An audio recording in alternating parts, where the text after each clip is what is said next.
Hello my dear friends, स्वागत है आपका स्टडी बूम में। काफी छात्र कमेंट कर रहे थे कि रेसिडेंशियल सर्टिफिकेट के बारे में एक वीडियो बनाई कि आखिर कब तक हमारा वैलिड होगा और किस प्रकार का रेसिडेंशियल सर्टिफिकेट मांगा जा रहा है। झारखंड के जो बाहर के अभ्यर्थी हैं उनके लिए किस प्रकार का डोमिसाइल सर्टिफिकेट की आवश्यकता होगी।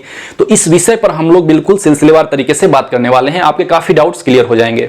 देखिए, सबसे पहले अगर आप कोई भी सर्टिफिकेट बनवाने जाते हैं जहां पर आपसे यह पूछा जाता है कि आप इसको एजुकेशनल पर्पस के लिए बनवाना चाहते हैं या फिर नियोजन कार्यों के लिए बनवाना चाहते हैं, तो आप हमेशा नियोजन कार्यों के लिए ही बनवाइएगा, वही प्रेफरेंस आप टिक करिएगा।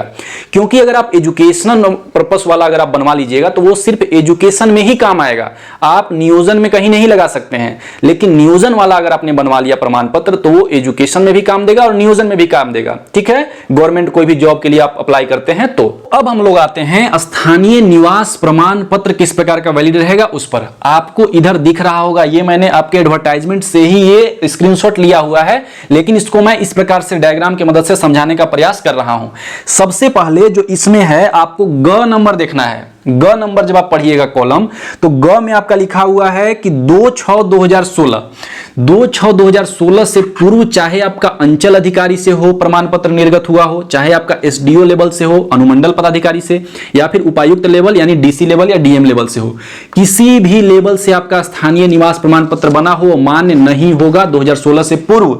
क्योंकि ये ऑफलाइन मोड में पहले होता था तो इसको पूरा निरस्त कर दिया गया, खत्म कर दिया गया इस लेवल को। अब आपको यहां पर ख कॉलम पढ़ना है, तो ख कॉलम जो पढ़िएगा तो उसमें यही लिखा हुआ है कि 19/7/2019 से पूर्व जो अंचल अधिकारी जो यहां पर सीओ है ना, यही तीनों लेवल, यही इसी तीनों लेवल में आपका प्रमाण पत्र बनता है। कोई भी प्रमाण पत्र बनवाने आप जाइएगा तो, ठीक है, ये ब्लॉक लेवल हो गया या अनुमंडल, फिर ये उपायुक्त लेवल डीसी लेवल का हो गया।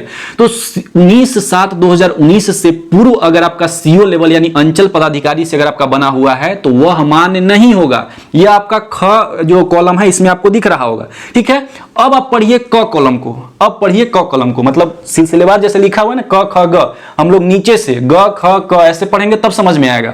तो 19/7/2019 से पहले तो सीओ लेवल का मान्य नहीं है, लेकिन क कॉलम को पढ़िएगा तो आपको लगेगा यहां पर कि 2/6/2016 के बाद अगर एसडीओ लेवल का, अनुमंडल लेवल का अगर आपके पास निवास प्रमाण पत्र है तो यह मान्य होगा। ठीक है, अभी तक यह मान्य होगा। अभी भी अगर आप हैं और 2016 के बाद अगर आपने बनवाया है, 2/6/2016 के बाद अगर आपका है, इस डेट को या इस डेट के बाद अगर आपका एसडीओ लेवल का है तो वह अभी भी मान्य होगा, आपको दोबारा बनवाने की जरूरत नहीं है। लेकिन 19/7/2019 के पहले अगर सीओ लेवल का है, अगर ये जो है 2016 के बाद अगर आपका सीओ लेवल का बना हुआ है ना, तो वह मान्य नहीं होगा, यही यह कहना चाह रहा है। लेकिन उसके बाद एक चीज और लिखा हुआ है जो यहां पर अपेंडिक्स जो 8 आप लोग अभी हम दिखाएंगे कि 19/7/2019 के बाद अगर सीओ लेवल का है तब वह मान्य होगा। 19/7/2019 के बाद अगर सीओ लेवल का बना हुआ है तो मान्य होगा, लेकिन इसके पहले अगर सीओ लेवल का बना हुआ है तो मान्य नहीं होगा। ठीक है, वो अगर एसडीओ लेवल का बना हुआ है इसके बाद तभी वो मान्य होगा। तो ये आपको बिल्कुल क्लैरिटी इसमें मिल गया होगा कि कब हमारा सर्टिफिकेट कब का होना चाहिए, रेसिडेंशियल सर्टिफिकेट। ठीक है, आप देख सकते हैं। उसके बाद अब हम लोग जो अपेंडिक्स 8 जो आप लोग पूछ रहे थे तो इस पे हम लोग आते हैं परिशिष्ट 8, इसी के बारे में दिया हुआ है। तो अपेंडिक्स 8 अगर आप यहां पे देखेंगे तो यहां पर यही चीज लिखा हुआ है, यही वाला चीज उसको लिखा हुआ है। ठीक है, अपेंडिक्स ये सब कुछ नहीं होता है, परिशिष्ट बस ये होता है कि कुछ चीज छूट गया है उसको अपेंडिक्स 8 में आप देख लीजिए, मतलब उसका कुछ संलग्न भाग है, कुछ जुड़ा हुआ भाग है। ठीक है, तो जो अभी आप लोग यहां पर देखे ना एडवर्टाइजमेंट में कि स्थानीय निवास प्रमाण पत्र के लिए, उसी का एक संलग्न भाग अपेंडिक्स 8 दिया हुआ है, जुड़ा हुआ भाग है, तो इसी को ये देखते हैं हम लोग।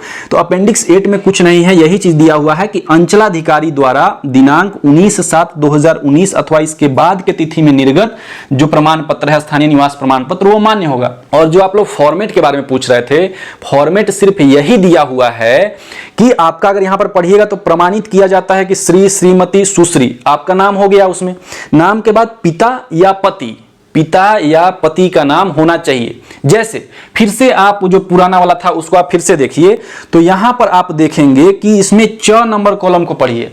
च नंबर कॉलम जो है वह साफ साफ इसमें लिखा हुआ है कि पिता जो स्लैश है, पति के आधार पर निर्गत स्थानीय निवासी प्रमाण पत्र मान्य होंगे। ठीक है। अब ऐसा नहीं है कि दादा के आधार पर हो जाए, तो ऐसा बनता भी नहीं है। आप बनवाने जाइएगा ना प्रज्ञा केंद्र में, थोड़ा सा आप इसमें मेहनत करिए।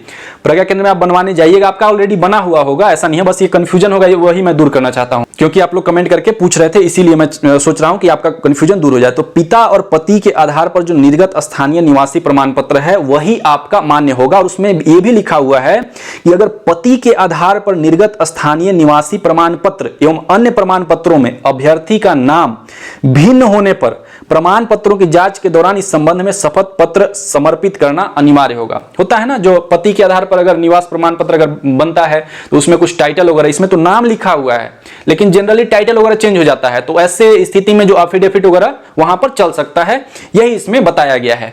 ठीक है, तो ये 4 नंबर कॉलम हो गया। बाकी आपको अंगा नंबर जो कॉलम है उसमें यही सिर्फ बताया हुआ है कि वैलिड स्थानीय निवासी प्रमाण पत्र होना चाहिए। वैलिड में आपको इस प्रकार से जो मैंने बताया यही होना चाहिए। अब ये लेके कई लोग जो पुराने वाले लोग होंगे ये पहुंच जाएंगे तो ये इनवैलिड हो जाएगा।